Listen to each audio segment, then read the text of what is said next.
Thank you, councillors. If we could sit down or get your coffee and sit down, please, so we can get underway dead on time. Thank you.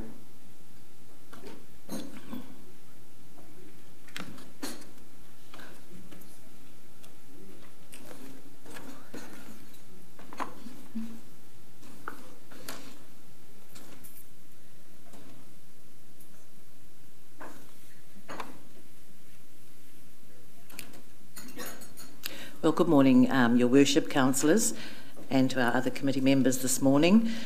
We have members of the public with us, Morena, no mai haramai, and of course to our staff as well. Welcome. We are streaming from afar, so welcome to our strategy.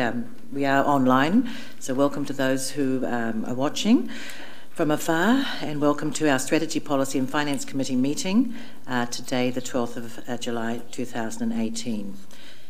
Just please remember about your mobile phones to turn them off and put them out of sight. I'll make sure that we do take breaks so you can clear your messages. Excuse me if I'm a little hoarse. I'm struggling a wee bit, I think, with the flu this morning. We do have some apologies this morning. We've received apologies from Councillor Hunt, Councillor Gould and Councillor Kent. Mr Berryman Camp as well. May I have a mover and a seconder, please, that we receive the apologies. It's been moved, Councillor Stewart. Thank you, Mr Thomas. All those in favour, please say aye. Thank you. Carried. Declarations of interest. Oh, thank you. Oh, yes. One item later on in the agenda regarding a contract for the services of our district rating valuation. Yes. I don't gain a pecuniary interest as such, and I don't have a conflict in terms of discussing it but it is an integral part of what I do, and so I'm a little bit torn. I thought I'd mention it, but I'm not going to gain a benefit out of this contract anyway, so I just thought I'd mention it. Thank you very much. Yes, it's always good to err on the side of caution, so thank you for that, and so noted. Thank you very much. Urgent items not on the agenda. Yes, Councillor Tapsell. Thank you, Madam Chair. And this is just following on from last week's meeting, and given what's happened within the last week, I just thought I would bring it back to, if you're okay with that, to this confidential section of the meeting. The issue I want to discuss is just on some recommendations for communications with elected members, just to improve the communications with us, make sure it's timely and transparent with us as well as the public. But I think it would be more appropriate to discuss it among councillors and confidential before we make a decision together. Thank you. I'm happy to take that in confidential. Yes, thank you. I just thought because oh yes, sorry. Oh, thank you. Ms Mohi? I don't know if it's an urgent matter, but it was an issue that I wanted to table. It was just an incident that occurred in the service area downstairs yesterday that I just wanted to share with the councillors. I thought it was important to share. It was public interaction with one of the staff and could have gone badly, and just wanted to share that. Perhaps there's a little bit of I think that possibly should be directed to our CEO. If it's if it involves staff, that would be the appropriate pathway. Thank you, Ms Mohi. I would like to. Yes, Councillor Kumar. Yes, yep, yes. Thank you. If you give me an idea. Mudtopia. Well, that's actually been and dust. That's been and gone. So.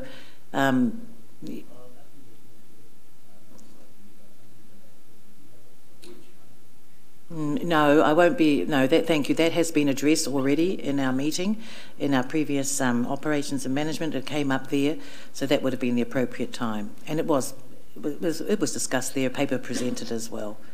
Yes, thank you, Councillor Bentley. Madam Chair, sorry. This is a matter of ongoing interest to many of the people of the public who feel that the Utopia issue hasn't been handled at all well, and feel that there's an awful lot of gaps that still need to be filled in with regard to the accounts and so forth. Well, this is urgent items not on the agenda. That is not an urgent item. That has been before a standing committee, and so it is not appropriate that we go through that again. We've had the reports on that, so I'm not going to allow that as an urgent item. Thank you. I would like to, though, perhaps ask for a staff update on the homeless issue. I know it's been in the media, and I just think it might be a good idea if we can just have a brief update. I know that we are kept informed, but I think that might be a good idea. Is someone available to give us that update? Yes, Councillor Stewart. Chair, in particular, with the homeless issue, the dealings with Mr. White. I know Her Worship has been at the forefront of trying to assist Mr. White, and I think Mr. Dean. Mr. Dean, sorry, yes. Tiny Dean. Tiny White is All Black. Tiny Dean, a sport mentality. Tiny Dean, and I just wondered how. I know there were meetings yesterday, or there have been this week. I just wondered if we could have an update in that. Yes, we're just going to have that right now. We'll have that. We can just have that now. Thank you. Yes. So good morning, kia ora kōrua, and Gina, you're going to give us just a brief update. Thank you. Just an update because it is it's out in the media, national media as well, I might add. Thank you. Yes, that's fine. Good morning, councillors, committee members. You'll recall that you approved a homeless action plan for the winter several meetings ago, so we've continued to operate in that regard. Just a point of clarification, I know there was a lot of commentary in the media and on social media that council has closed down the overnight drop-in being operated by Visions of a Helping Hand, which is Mr. Dean. Council has not closed down either the daytime centre or the nighttime centre.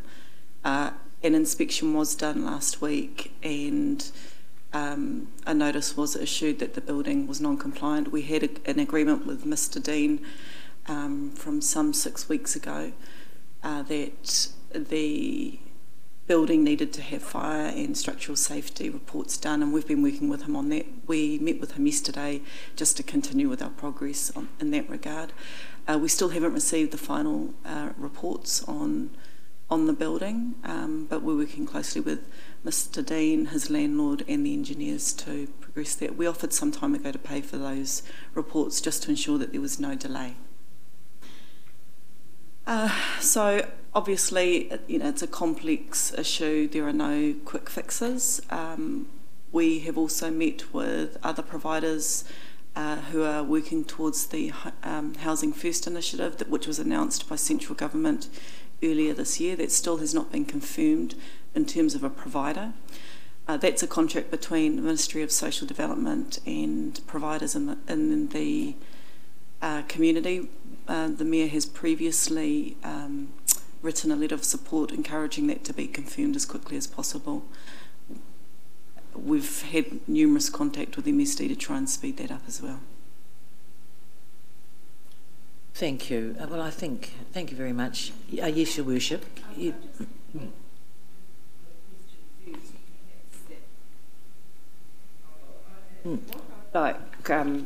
To say on this, and I think you've said it all, in terms of this complex issue, what we would really love if somebody knows a compliant building that's an appropriate place. That's really where we're at the moment. And that's the challenge. So for the wider public, there may be a perfect solution out there that we don't know about, but it has to be compliant. Thank you. Ms Mohi? Kia ora, Gina. Thank you for the update. I think it's really important that we get the facts about what's going on. As you say, there's a lot of all sorts of kōrero going on out there, and so it's good to hear what's the actual facts. Just in terms of the reports, I was heartened to hear that the RRC had offered to pay for the reports, and I'm assuming that out of that will come some requirement in terms of equipment upgrade, things like that. And I guess what I'm wanting to suggest to our wider community, particularly our business community, is if perhaps they may want to step up and do their little bit in terms of supporting this by buying the equipment that's required. As we know, Mr. Dean, his focus is the homeless and to to put this additional burden. It is required, it's necessary. I don't question that at all. But our community has huge concern about this, so I think it's good to see somebody put some money where their mouths are. Some of the public members here that might be here today, I think they have had a lot to say about the issue. It would be great to see them follow through with some actual doughy rather than hui, and stump up with some dollars and help these people buy the equipment they need. So yeah, kia ora. Kia ora. Thank you. Councillor Maxwell and Councillor Stewart. Thank you. Thank you, Madam Chair. I was, before asking the question, thank you, Gina, for the report, and I know we've done our staff have done your best to comply, and I don't want to say whose fault it is, why it isn't in place. And there was good write-ups in the weekend on the work that Tiny Dean's doing, and that's good too, but there is a slip-up, but unfortunately with the emotion around this, that many have come up to me and just said, get on with it, just do this, do that. As soon as I say, I'll tell you what, here, sign this paper saying you'll be responsible for any mishap or somebody dying in a fire or something. They won't. But they want us to do it, but they don't want to do it there. Do you know of any other form, and even the calls you might have been getting here, that we can do something like that, or have a book down at the reception area for all those who want us to do it now without caring about the law, without any thought of that kind of thing, that we can have people sign up and say they'll be responsible if something goes wrong? Or am I just pie in the sky? I guess there are two responses to that. One is that the council is responsible as the consenting authority to administer the law. It's not our building code, it's requirements that are set by central government and also by the engineers themselves. So our job is simply to receive the reports from the experts, which we're working on obtaining from Mr. Dean and his landlord. And I think, though, the broader issue is that this is a vulnerable community with complex issues. Some, not all, but some do have substance and drug abuse issues and so forth. It's really important that there be a safe building with safe fire detection and exit plans in place. You cannot run a dormitory-style operation without having confidence that people can escape the building if they need to. So even setting aside liability, I think it's really important that there be a safe building. And in that regard, we've been working for some weeks within council trying to find, we've looked at council buildings, we're looking at private buildings, hostels and hotels. Unfortunately, those buildings that are consented for accommodation are virtually all full, including with emergency housing clients already. So, as I said, it's not a simple solution, otherwise we certainly would have had one by now. Thank you. Councillor Stewart. Yeah, it surprises me that this building has been there for probably 30 years and it doesn't comply with fire and evacuation. It has been rented out before to other types of businesses. So it really surprised me that it doesn't comply with structural safety and the fire aspects that are now have now come to light. I'm not saying that we don't have to address those, and I agree with you, we must comply with the law.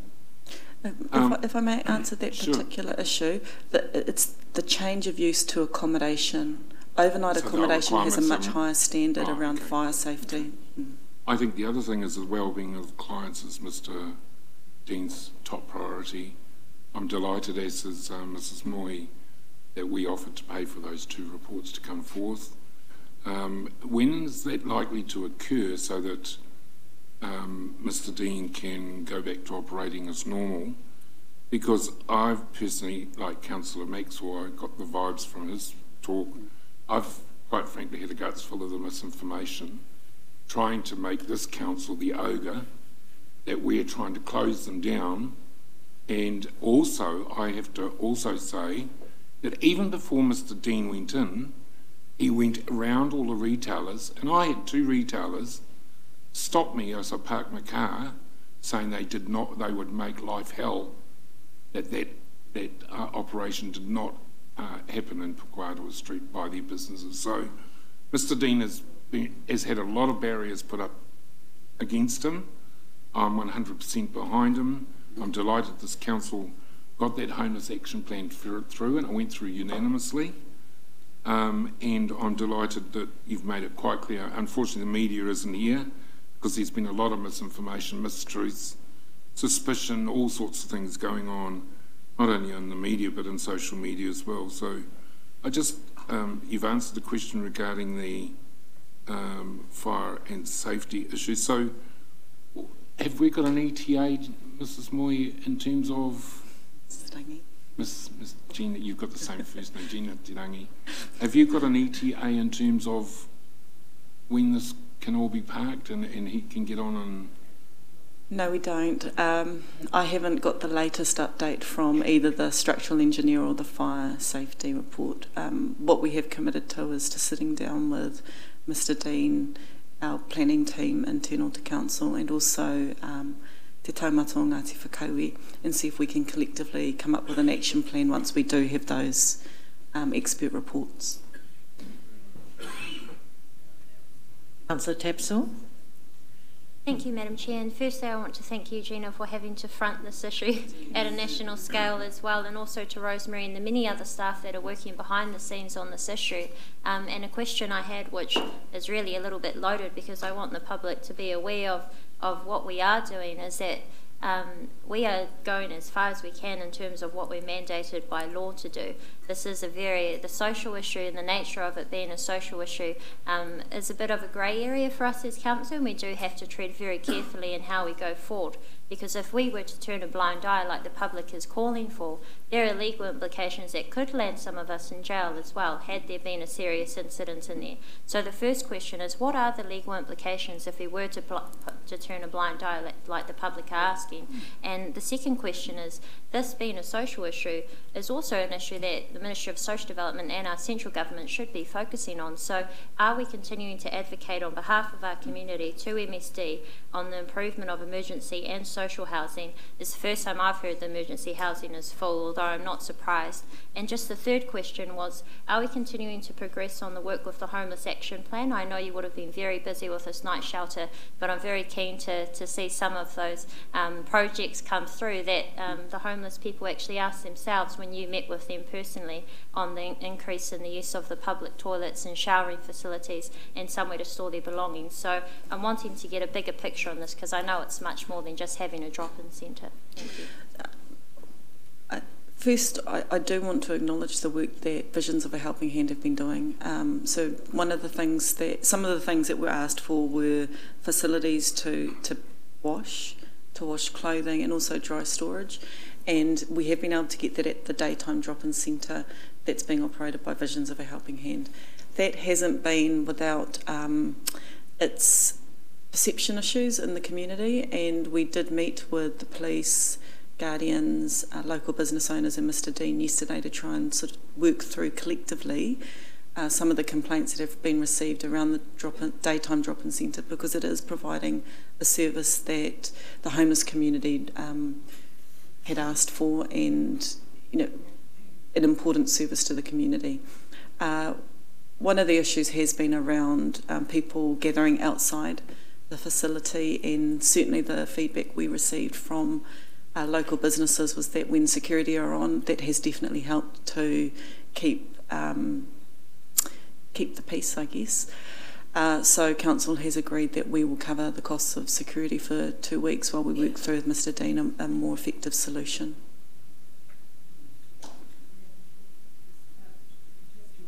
Councillor Tapsell, which is a good one, about the Crown responsibility. We've had MSD regional manager at the high-level meeting 2 days ago, and that was very productive. And we also video conferenced through to Andrew Plant, and that is the Housing First initiative. And so we are pushing that gets the start point, because we're very confident in the community providers who have got together collectively. There's no one excluded. And so we gave the assurance that they've got council support, make the announcement and make it happen. It's only the start. It doesn't find the emergency response solution. That still sits out unsolved. Thank you. Councillor Bentley, then Councillor Kumar. Thank you, Madam Chair. Are we, Ms Moe, are we just restricting ourselves to looking at this accommodation in the CBD? Are we looking at perhaps also the industrial area that may comply, or do we actually look and approach some marae that seem to be able to fit the bill admirably with, one would think? Thank you for the question. We have not restricted because at the moment what happens is that people go to the daytime drop-in centre, they register, and then they're transported to a separate nighttime drop-in centre. So that transport mechanism seems to work really well around neighbours and keeping people, I guess, moving, and rather than the complaint that we have around loitering. So outside of the CBD seems to be something that could work operationally. We've looked not just outside the CBD within Rotorua, but even further sort of out to the east. We're even looking at potentially some of the holiday parks to try and see if there's a solution there. Each of them has difficulties, and none of them have come through yet, but we're still persisting with those options. Ideally, it would be somewhere that is already used for accommodation so that we don't have the same consenting issues. Yeah. In terms of marae, we did have marae early on offer to assist. The difficulty is that my understanding is that in Auckland, the marae homeless programs have been around families rather than what our issue here in Rotorua is primarily around single men. It's much easier to access emergency grants if you are a family or a couple, but for single men, it's much more difficult to get into emergency housing grants with MSD. So that's what we're particularly trying to serve, is finding locations where you can have single men. And that creates a whole lot of other issues around the management of it overnight. So marae have been used in other places, but mainly for families, not for single men. Thank you. Councillor Kumar. Thank you, Madam Chair. Thank you, Gina and Rosemary. Gina, while you report to us today from what the Council's perspective is, wouldn't it have been nice that if we were talking about the homelessness, that Tiny Dean or anyone of his was coming and giving us their side of the story as well, as to where they are at this stage as well? Because I believe the Council could have been right over here in the process that they're trying to follow.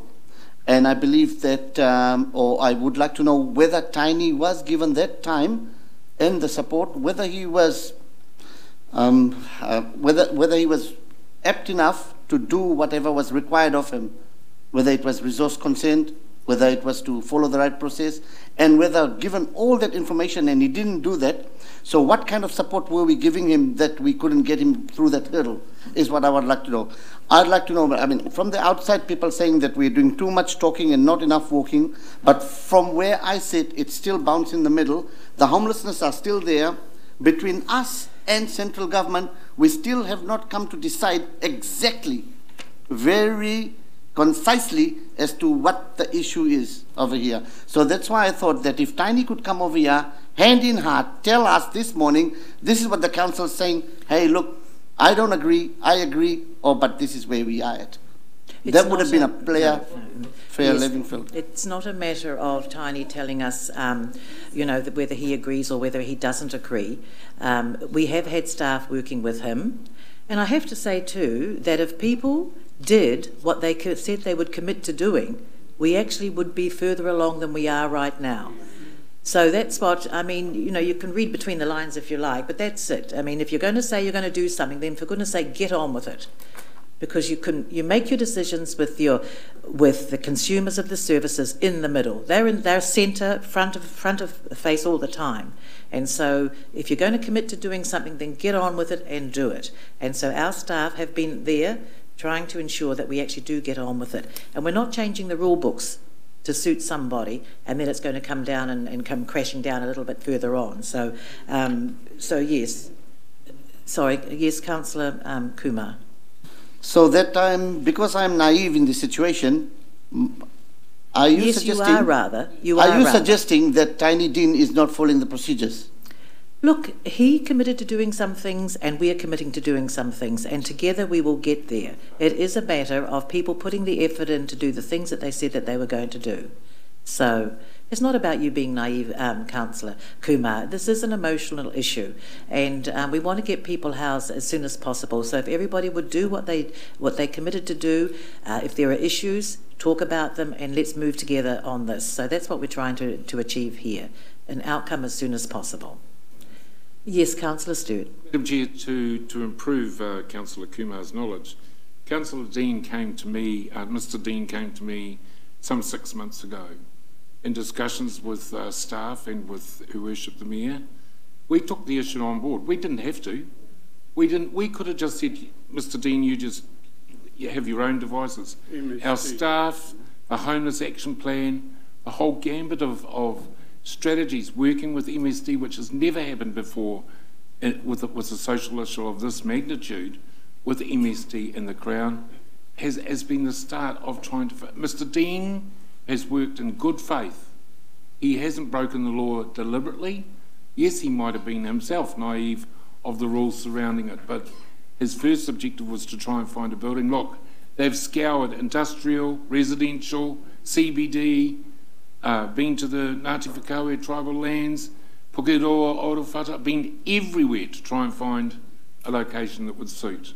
This one can suit, it just needs to comply, and I think we should just tie-ho and let the staff work through their issues with all the different parties together, Madam Chair, and let's hope that we can find an amicable solution. Yes, it is about keeping in touch, each party keeping in touch and progressing as soon as possible. So thank you. I am going to move on now. Thank you. Excuse me, I'm going to take the item 5 first, but it's the confirmation of the minutes. I'll put that...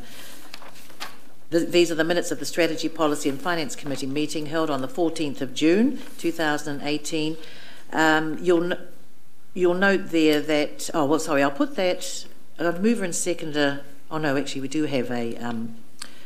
You can see there that at that council meeting on the 28th of June, the speed limit review regarding State Highway 36 to State Highway 33, the Homorana Road, was referred back to the SP&F meeting to be held on the 9th of August. So that's just a slight change in our minutes there. So that's.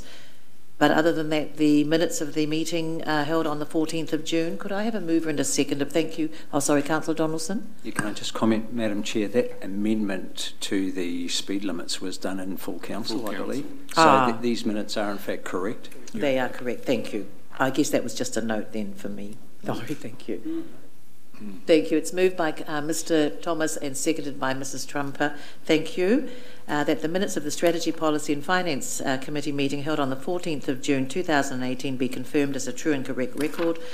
Thank you. All those in favour, please say aye. Contrary, thank you. Carried. So we do have a presentation now, and that's by JP, and that's the economic value of mountain biking.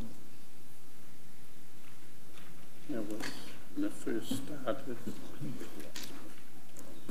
Thank you. Good morning. Morena Rotorua.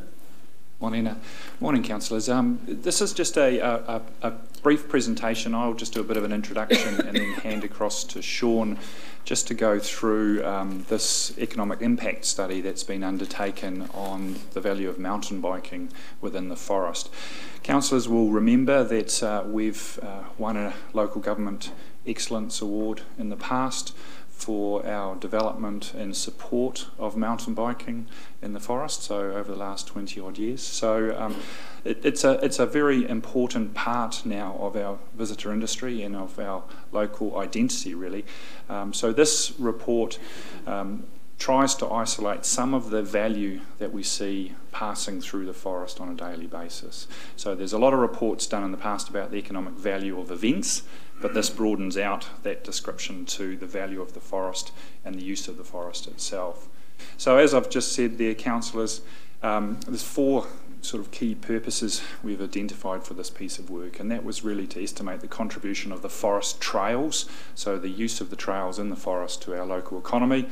And for us too, because we're using counters in the forest, it helps us with our recreational planning for the forest. So not only does it record mountain bikers, but we also get an understanding of where walkers and runners are going in the forest and some of those other users as well, which are hugely important and valuable to our local economy as well. We've talked about the Provincial Growth Fund, so this was an important piece of economic research just to help us finalising our application to the Provincial Growth Fund. So we've talked to you before about that application and some of the money we received a couple of weeks ago, which was intended to help us complete this application, is paying for this work. So that's, or 50% of this work. So that's important as well. And the other key for this is it's a conservative estimate, and it really does provide us with an important baseline to understand the value of the forest. And as a central destination, we also believe it's important that we're at the leading edge of understanding how this economic value methodology should work as well. So I'll just hand over to Sean now just to take us through the remainder of the slides. Thank you, JP. So we had basically 3 steps in the methodology of gathering the information to make this estimate. First was to try to understand the total riding activity in the forest, and then to understand the average spend for every ride, and then that information went into an economic impact assessment model that models the flow-on effect into other businesses. So as JP already mentioned, we've got 4 counters at various entry points into the forest that can tell the difference between someone on a bike and someone who's on foot. We also then engaged some surveyors to ask riders about their spending when they are riding and how often they ride. The survey, we gathered information from all ages and abilities, from families and individuals, and for locals and visitors. So that enabled us to understand what was the average spending per ride into the forest, and times the total volume of riding, created a total spending estimate, which we then handed to an economist to model the flow-on effects that spending creates for the businesses supplying those services and for the people employed locally in those jobs, and then also creates an estimate of the total income that it provides for people and businesses in the Rotorua district. So that's a traditional economic impact assessment methodology. So the results, once they came out, so the initial estimate of total spending generated by people is between $30 and $50 million over the last year. So that's spending by locals and visitors while they're riding in the forest, which includes bike hire and servicing, shuttle uplift, or stopping for a coffee or anything like that while they're riding. Excuse me, is that an annual spend? It's the annual spend, yep. So that includes GST, that's spending by people while they ride, as well as other mountain biking spending related to the hobby or their activity.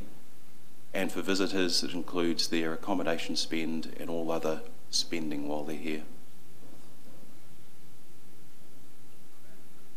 We've got a range on that because we feel that's more appropriate. Work such as this is based on a number of assumptions of which you gather full or partial information. So we feel it's much better to give a range rather than a single number because it can imply in some cases that it's far more precise or true than it really is. So most of that spending is by visitors, and if you compare that visitor spending to the MBIE estimates of total tourism spending in Rotorua, that equates to about 2.5 to 5% of all visitor spending, which is in the order of 800 million a year. And then of that visitor spending, about 3/4 or up to 80% is by visitors whose primary reason for coming here was to mountain bike in the forest. So that all points to it.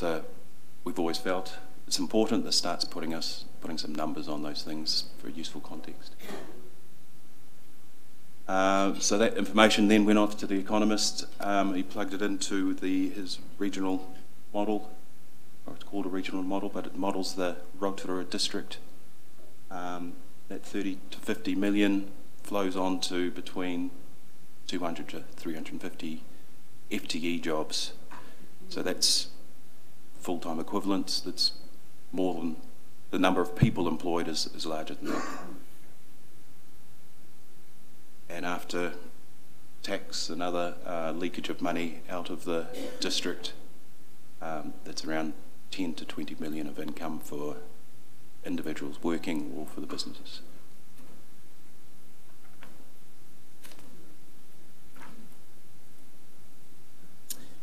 Yes, so we're also saying that these estimates are conservative because we don't know the true volume of riding in the forest. It's got two reasons for that. One here in this photo is that shows the shuttle bus. The first shuttle bus in the morning heading into the forest often has bikes on the back of it and people inside it. It does go past one of our counters, but the counter's not smart enough to know that there's lots of people on the bus. We've very roughly had an estimate from the shuttle company that could be between 5,000 to 10,000 people a year getting into the forest. This image here is a screen grab we've taken from Strava, which is an app that fitness people use to track where they go on their rides or on their runs. So the orange and red squiggly lines are where people cycle, and the thickness of the line is how popular those different parts are. The white line is sort of the border of the mountain biking trail park, very roughly. So there's some interesting things that are starting to appear here, is that riding from where you live or where you're staying into the forest is becoming increasingly popular, and it's helping mitigate some of the parking issues at various sites. But also it helps to show our problem with trying to understand the total riding volume. It shows each of those little circles. There's blue and green circles about the place is approximately a way that you can ride into the forest trail network. So there's over a dozen there. We probably haven't captured all of them. The green circles are where for this impact assessment we managed to have some counters. There's two permanent ones which are towards the more popular entryways, and we had two temporary ones for the month or so that we were gathering this information. But it's easy to see that, yeah, we've for this estimate we've estimated 230,000 mountain bike rides in the forest per year. We know that the true number is bigger, but we don't really know by how much, so we've thought the most prudent and pragmatic approach is to not guess when we don't have verifiable data to work from. And Madam Chair, that's I think an important part of the methodology being taken here, is that we didn't want to sort of get anyone to overestimate it or try and extrapolate based on all those different entry points. It was this is the hard data and the estimates we've got, and so we've got that proper baseline position. So on which to build if any other counters are added, and we can certainly keep monitoring at these locations as well. So as you can see there, councillors, we're getting far more people leaking in through other points into the forest. You know, you look at something like Linmore, people simply run across Tarawera Road now and into the forest and find their way up into the trails, sometimes avoiding the counters, and certainly the vehicles do as well, as Sean said.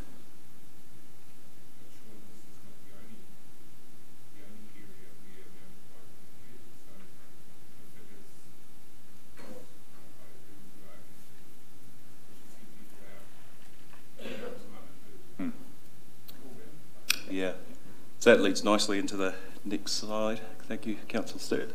That good segue. So yes, just talking about what the study doesn't capture is, yeah, it's not the full size of mountain biking to Rotorua. There's riding in other parts of the district. The nature of how we've gathered this information, it doesn't capture the full retail and servicing value for all the mountain biking stores here. It won't fully capture, there are wholesaling and bike building here, trail builders, doesn't fully capture all of that value. It would be quite a different study and a lot more complex. I'd like to do that, but money doesn't grow on trees. So that's one thing it doesn't capture or reflect.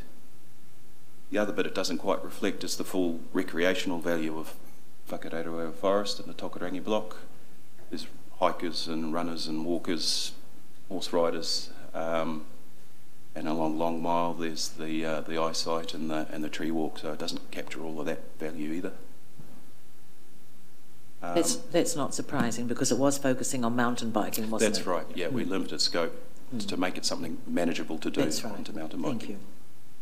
And finally, it also doesn't capture the value of the volunteer labour and what the work that the Trails Trust do in maintaining those trails as a product that attracts people here.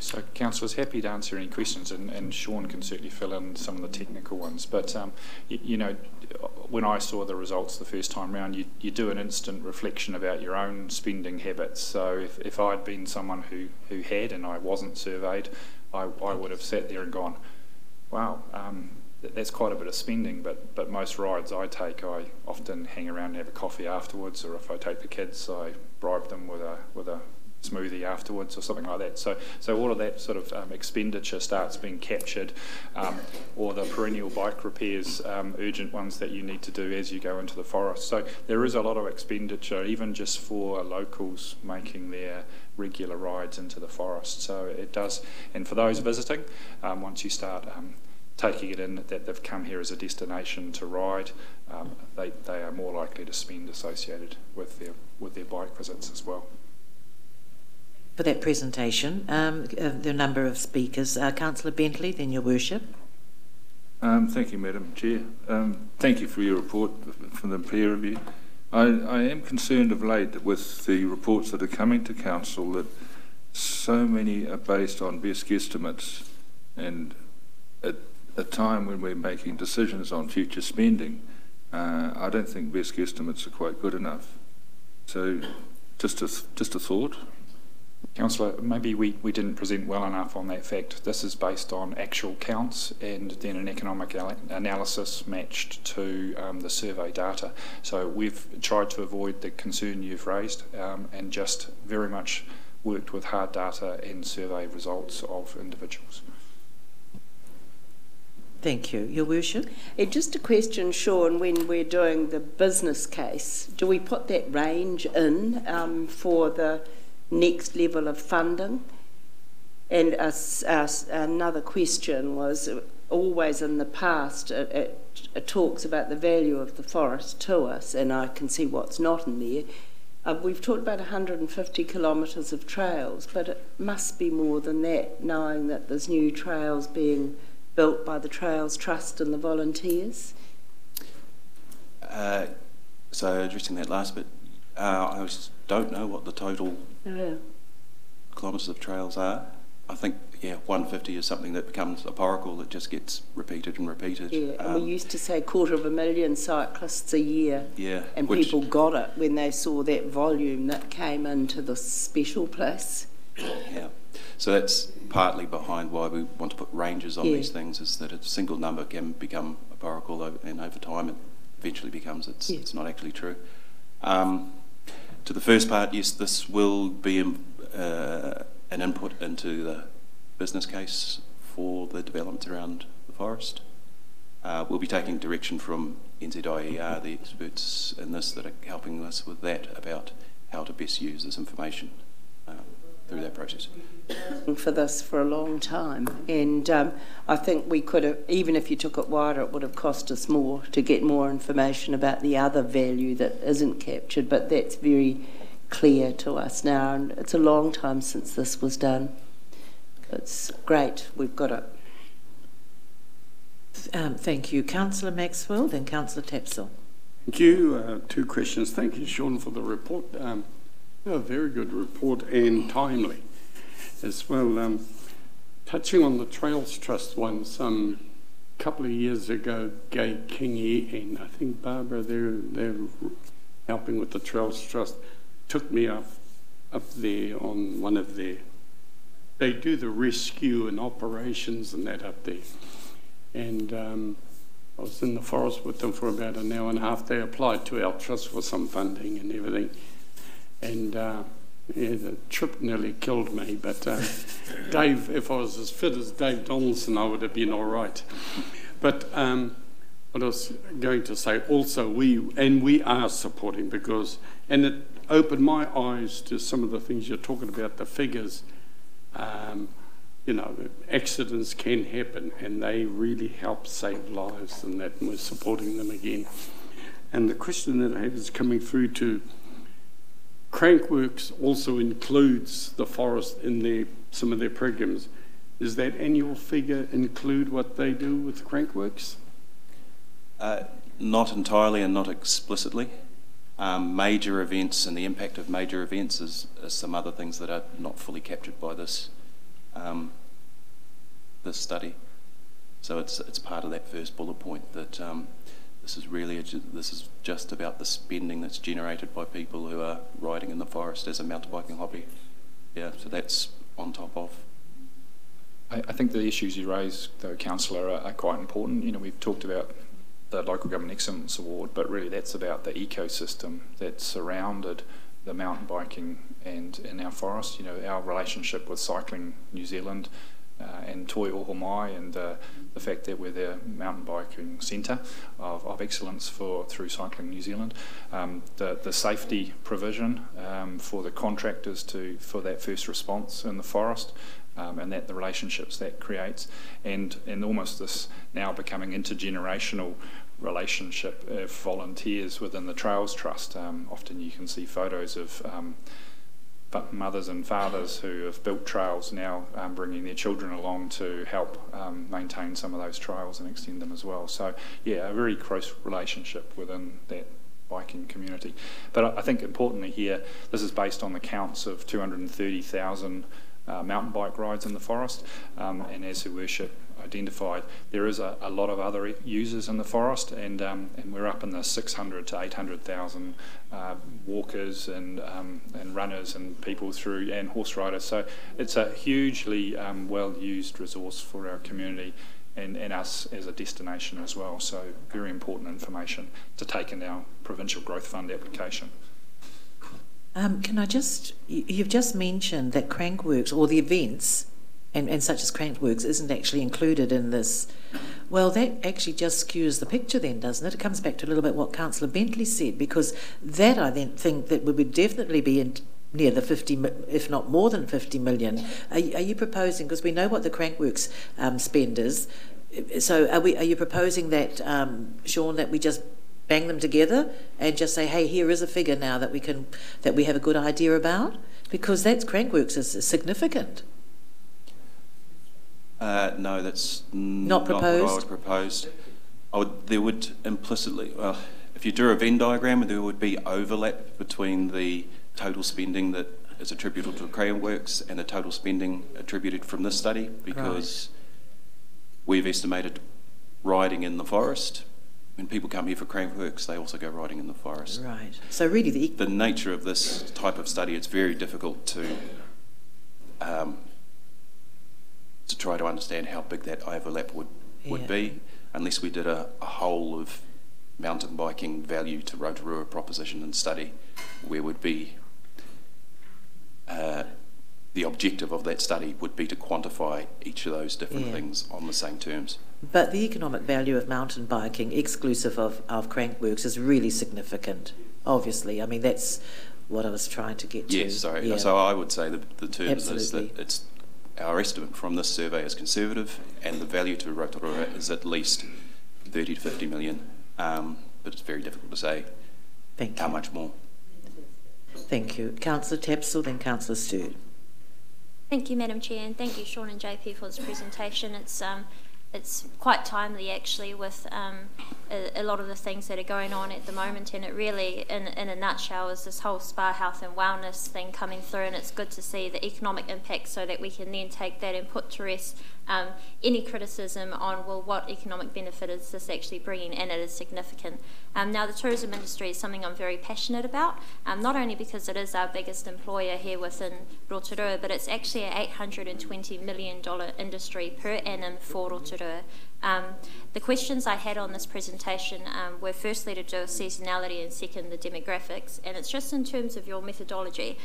So tourism is, as you know, a very seasonal industry. So what time frame was this taken? Because I think given whether it was in summer or winter would skew the demographics more. And on the demographics further, I'm quite interested actually in the split between the domestic and the international visitors. And my question for that is because we launched the famously Rotorua campaign 4 years ago, and I think this economic impact is actually finally showing through some results of that.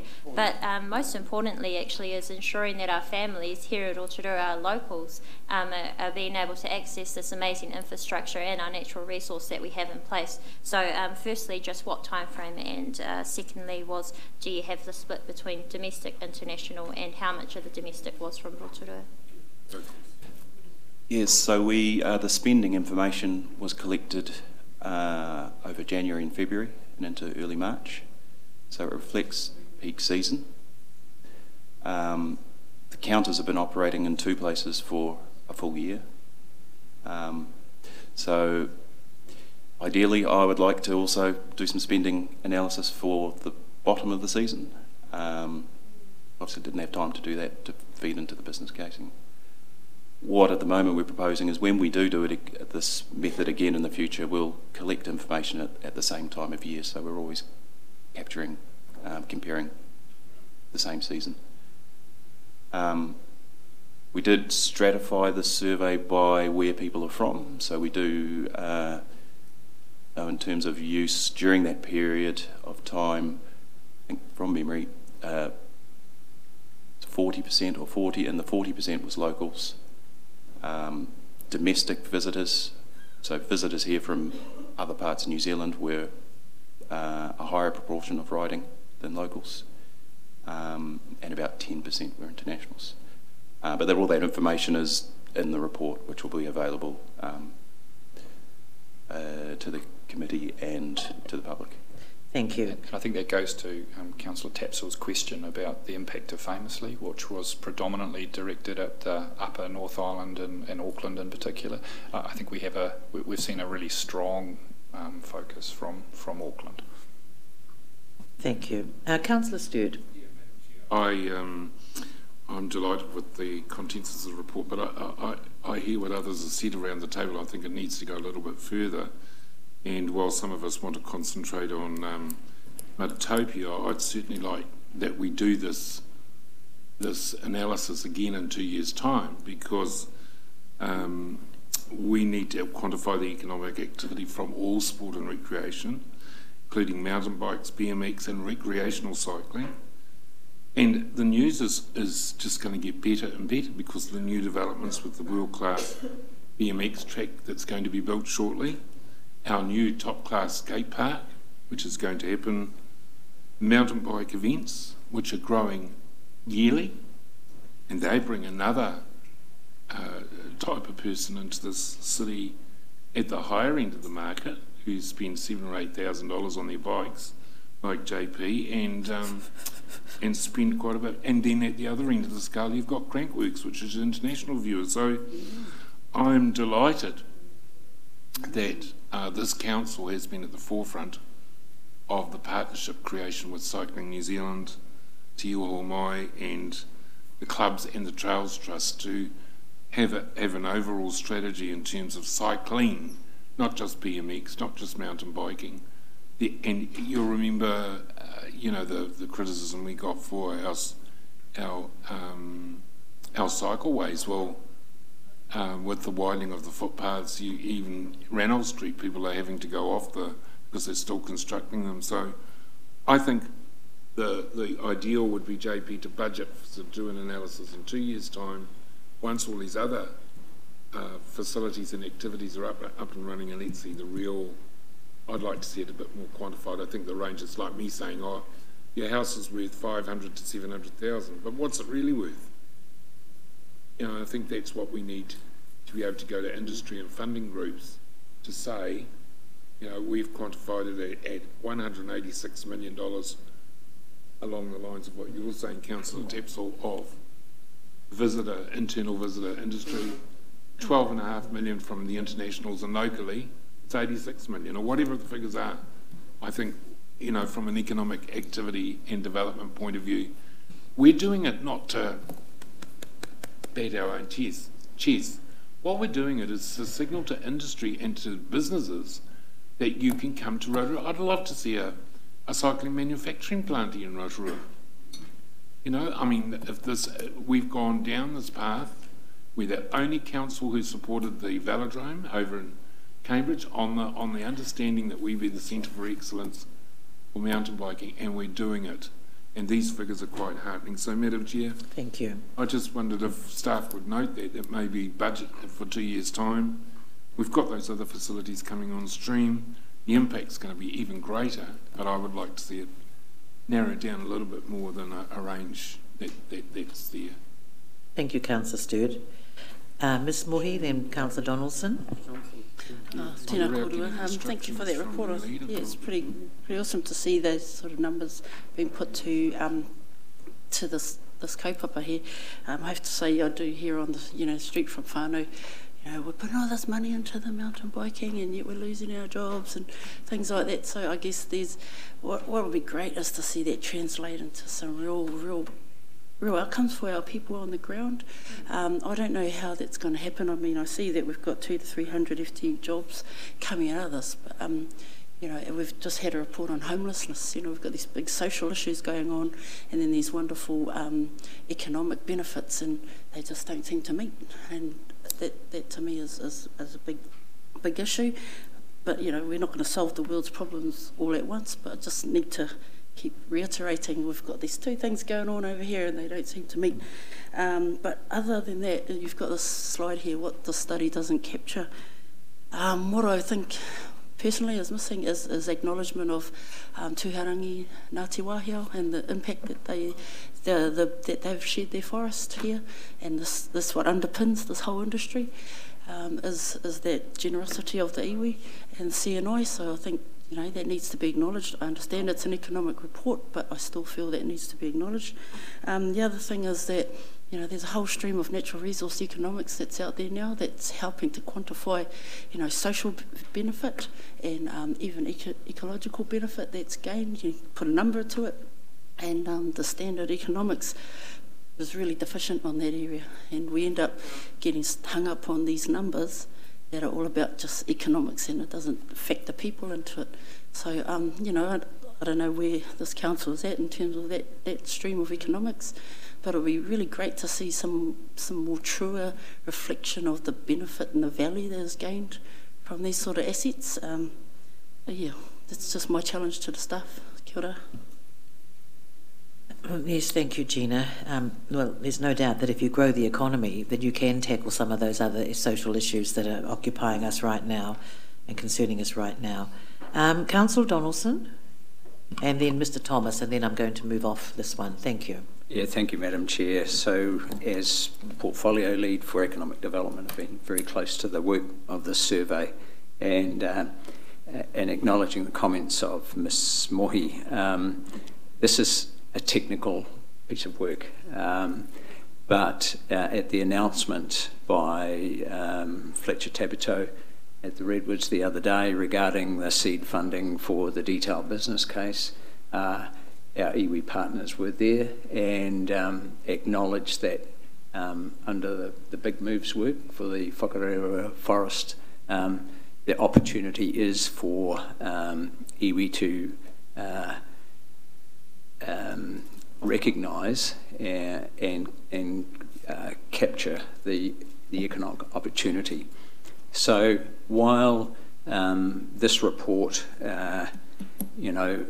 spells out where the economy is going, the mountain biking economy, as others have noted, there is a whole recreational industry that benefit from the access we are granted to that forest.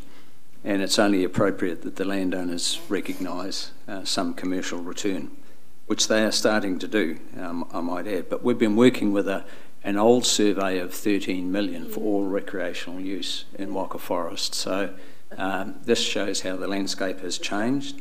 It doesn't capture, as has been said, the investments that other businesses are making. So business is recognised. And while this is primarily a tool for us to use for underpinning our application to the PGF and the Forest Big Move, Skyline have made a significant investment supported by the Tourism Infrastructure Fund. TBP Properties are quite clear that their gastro bar development is to target the mountain biking market. Red Stag have investing in a cafe, and the hot tubs development based on the same market. So the businesses understand the opportunity and are making investments. I think it also, for me, endorses the integrity of the Local Government New Zealand Award that we received last year. They're not fake awards at all, and I think this survey clearly demonstrates that.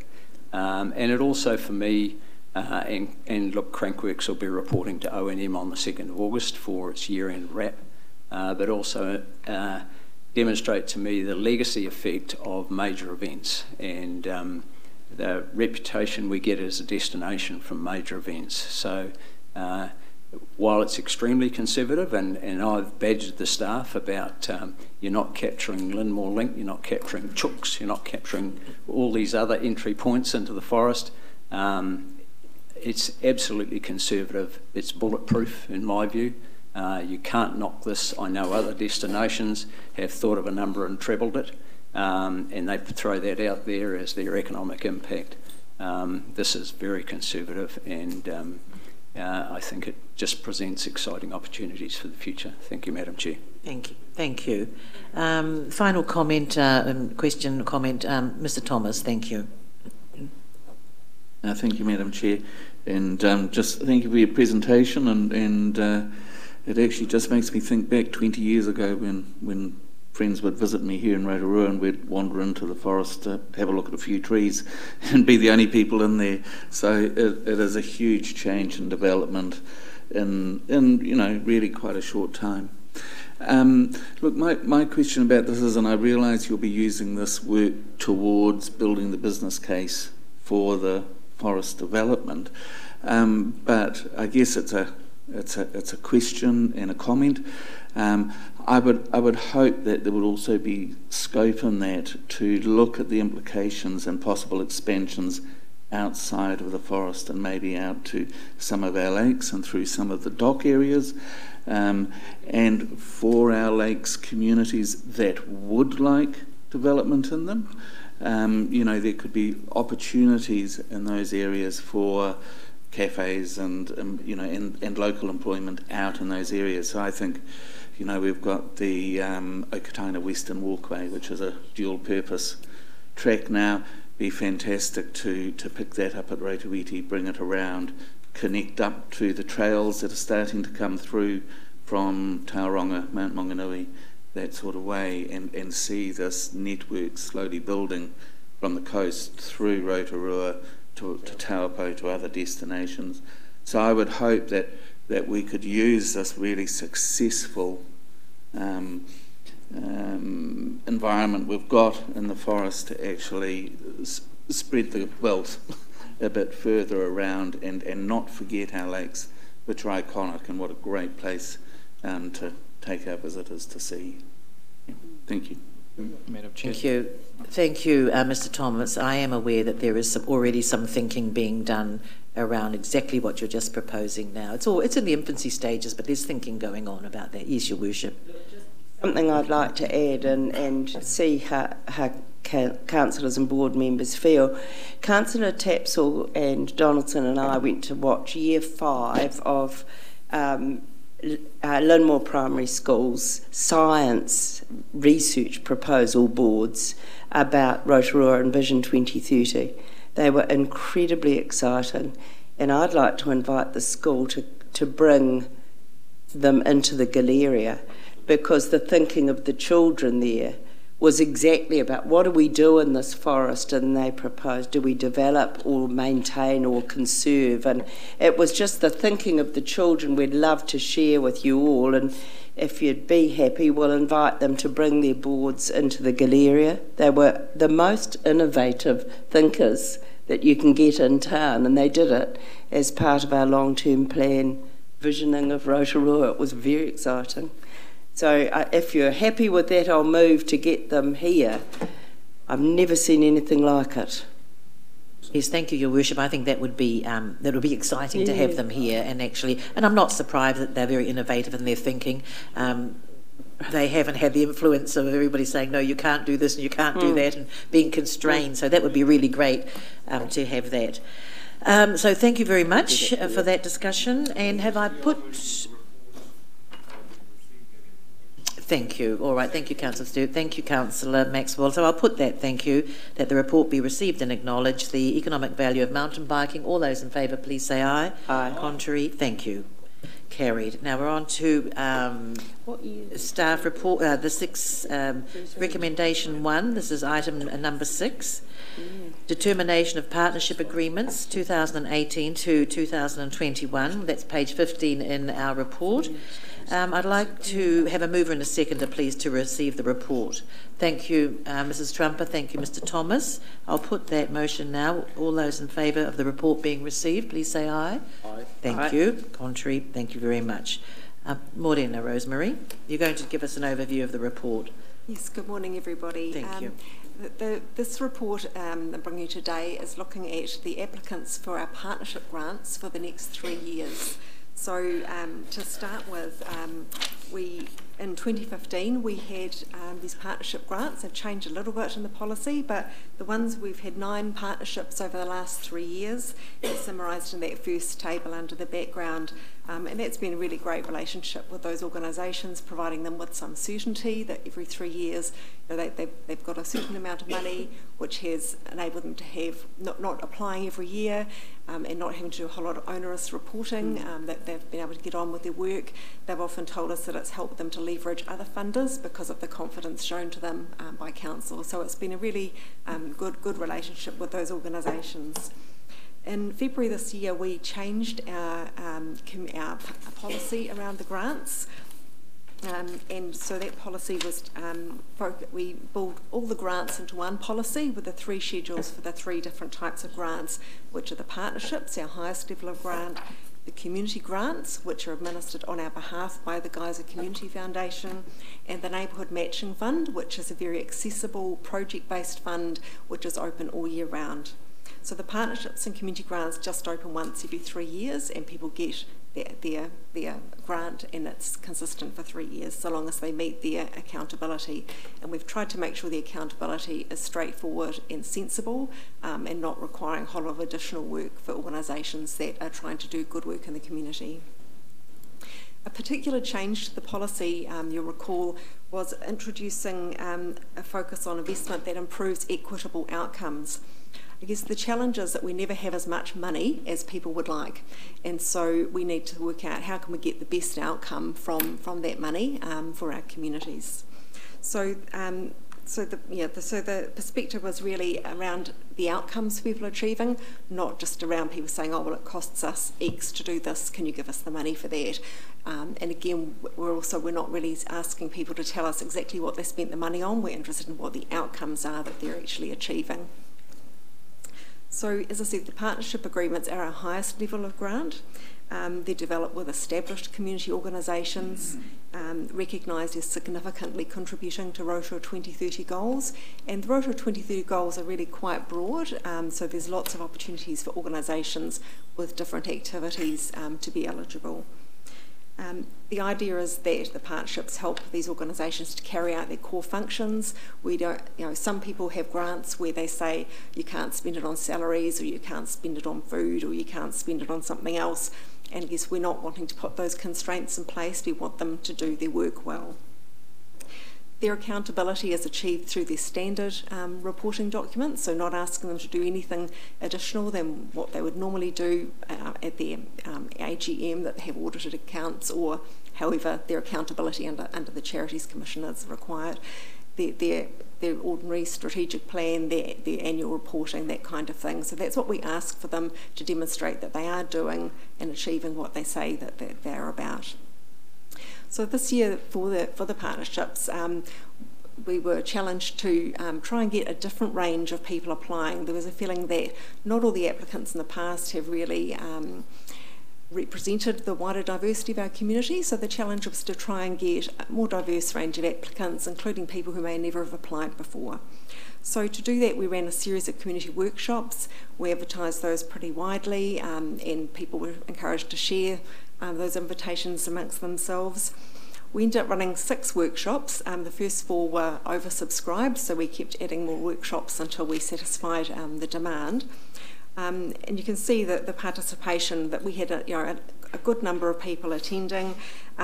Almost half those groups had never previously received funding from council, so we were certainly reaching a greater range of people than in the past.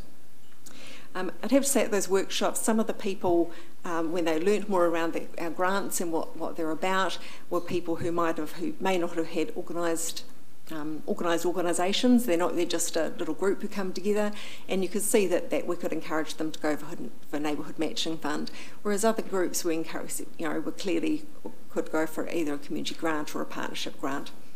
So we had those discussions with people, and in relation to trying to explain to them what are equitable outcomes, we took them through some questions and we workshopped that with their examples with them, so that they could all learn from that and hear from each other and their ideas and so on. And there was actually some really good little connections that were made by the people attending, which was a nice spin-off from those workshops.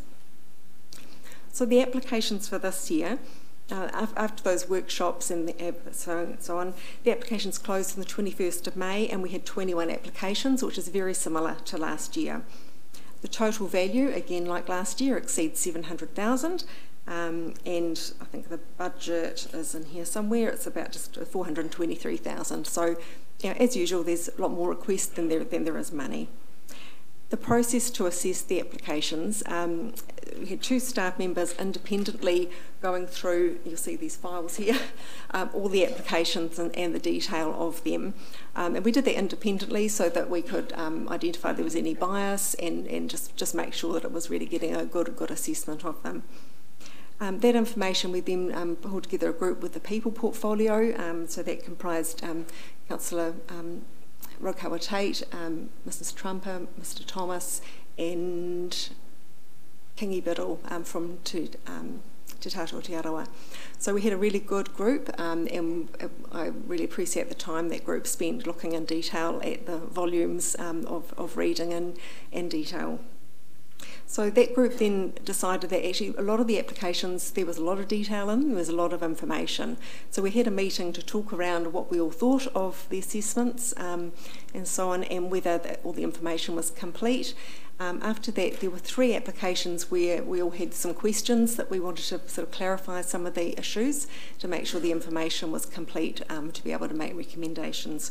So that went ahead, and so the recommendations and the assessments were then agreed by that wider team. In attachment 3, you'll see the organisations who have applied and the amounts that they have applied for. Sorry, let's see where we are. Yeah, so that just lists all the applications. They're in order of when we received them.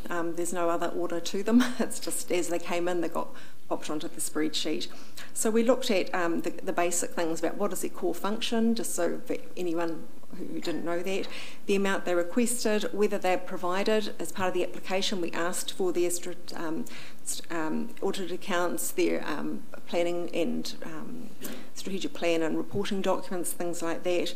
And we've also listed a little bit around some of the partnership attributes they requested.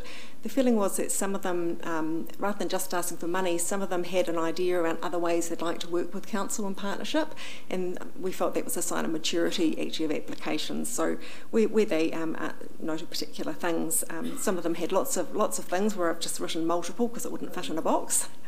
And then I've also identified what their current funding is. And I guess that's important because it's important to know the whole package of support people get when you're looking at the value of the grants. So this paper is really just looking at the applicants and what has come in. There are some things in our policy which, although I say that all the people were eligible, there are some issues around exclusions, and so organisations with the activities are particularly things which are considered statutory functions, which would be normally funded by health or police or education. Those are not things that are eligible for these grants, so that does come into the assessments. And I guess the other things were really, we went on to do more detailed assessment around what the impact was and equitable outcomes, their connection to Rotorua 2030 and so on.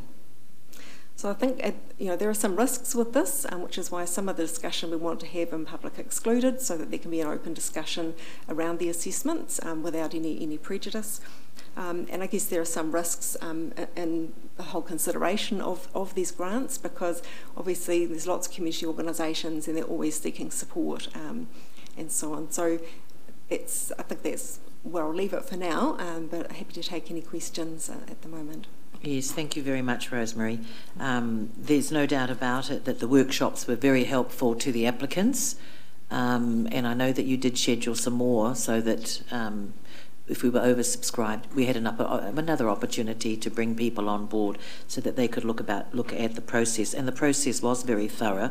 I was amazed, quite frankly, it was quite time-consuming, but nevertheless, very necessary. And I think through the workshops, the standard of the applications moved up. When we said we want to look at 2030 and what it is that the grant will contribute towards that again prompted people to actually think about equity and just looking at them with a different lens this time around. So, and there's only so many dollars to go around, so that's why we took really quite a strategic, if you want to call it anything, but strategic look at where the money would be going for these partnership agreements over the next 3 years. And you are quite right that there were a number that moved off towards community, were more suitable under the community grants, and then some of them obviously through the neighbourhood matching fund. So thank you for the work, and also I have to say Mr. Thomas and Mrs. Trumper and Kingy Biddle for the work that was put in. Just working slowly through the process, I think it was very, very helpful, and some really good, robust discussions were had there. So I'm happy to take some questions, and then we will look at the recommendations in public excluded shortly. Thank you. Your Worship. I just remind ourselves as councillors and board members about this process in 2013 and what a long way it's come, actually. It's much more rational now, tidy, aligned to the vision, And I also like the process of who was involved. I know it's time consuming, but thank you for that. And I think it is better, rather than us dive into those groups that we wonder if they could have got a little bit more, that we do that in public excluded. And I'm happy about that. But thank you to all of you who spent the time. I think for these groups, like we're finding with the Manaakitanga Fund, a little bit of money goes a really long way. And if they're getting better and better in their applications, I think that's a very good thing. So I didn't really want to ask a question. I'm just so much happier with the process now, and trust those that have spent the hours going through it. Thank you. Yes, Councillor Stewart. I too want to support what Her Worship said. I think the process is a bit more transparent than it has been in the past. And the focus on the process that is now being handled at staff level, but with input direct from people from the community, is awesome. I just want to know, Rosemary, what about the grants that the Highland Pipe Band, Rotorua Brass and Rotorua Symphonic Band get? Where do they fit in? Off the top of my head, I believe they applied for community grants last time, so that would have been a grant that the guys at Community Foundation administer on our behalf, and we have councillors who sit on the distribution committee to help with that decision making. So again, it just removes a little bit from the other influences. Yeah. Thank you. Well, I'm going to put yes, I'm going to put that there. Thank you. I'll just read that out. That the committee notes that the LTP budget of $423,000 per annum, per annum 2018 to 2021 for the community funding investment policy is divided across the three grant types as follows: partnership agreements $210,000, community grants $93,000, neighbourhood matching fund $120,000. So could I have a mover and a seconder please for that? Your Worship, thank you. And thank you, Mrs. Trumper, thank you. Well, I'm going to put that motion, please. All those in favour, please say aye. Contrary, thank you, carried. Thank you. I think we'll take a 5-minute break before we go into public excluded. Thank you. So do I move for public excluded now? Oh, thank you. I'll do that right now. A resolution, I'll call for a mover. Thank you, Councillor Donaldson. Thank you, Mr. Thomas, to move into public excluded. And there are a number of reasons to adopt the Oh, yes, that's right, to adopt the confidential minutes of the previous meeting. We do need to do that. There are 2 confidential reports. The determination of the partnership agreements 2018 to 2021 and the rating valuation service provider, the contract award there. So that's what we're going to be discussing under the public excluded, and the reasons enable any local authority holding the information to carry on without prejudice or disadvantage negotiations, and to protect information we're making available of the information would be likely unreasonably to prejudice the commercial position of the person who supplied or who's the subject of the information. So we do have a mover and a seconder, so that the committee move into public excluded session. All those in favour, please say aye. Contrary, thank you, carried. So let's take a 5-minute recess. Check phones.